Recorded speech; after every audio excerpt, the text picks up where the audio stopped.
Carla Tolkien, ek is in Cambridge Laerskool, ek is in graad 6 en ek doen selfbewuste selfie deur Santina. 7 minute en nog steeds geen likes nie. Instagram. Eers is instant pyn as jy my vra. Wat's fout met die foto?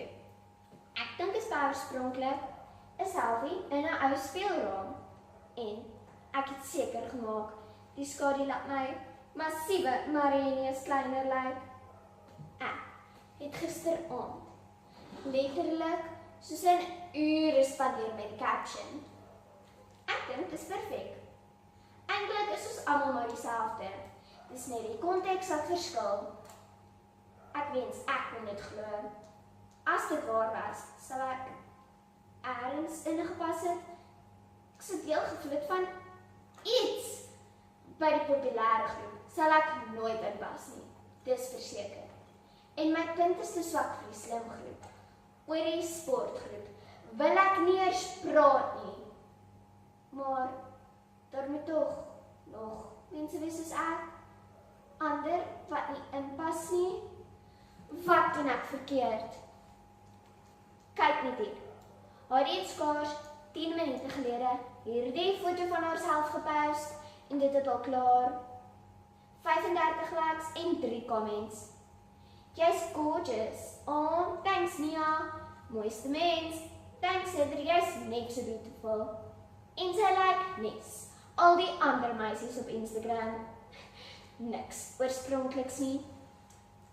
Weet jy wat fout met julle foto's? Ek is nie in een van hulle nie. Nie eens getag of iets nie. En wanneer ek saam met julle afgeneem word, krop julle my uit. Julle is so wreed. En ek like altyd al julle foto's. Dis wat ek van jou foto dink, Heidi. Eeuw, dis 'n aardige foto van my. 'n Ping, dalk het ek 'n like gekry. Nog een en nog een. Heilige koei, 5 likes. Ek kan dit nie glo nie. Dis wonderlik. Oh no. Ek het die tong uitsteek foto gepost. Delete, dadelik. Wag bietjie. Hoekom sou ek nou dit wil doen? Dis nou al op 11 likes and still going. Dis mos tog wat ek wou gehad het.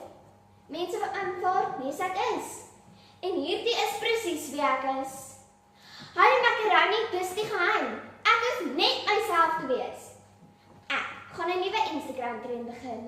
Jep, dis wat ek gaan doen. Wees net jouself. Dit gaan 'n massiewe hit wees. Ek voel dit aan my magnifieke Marie.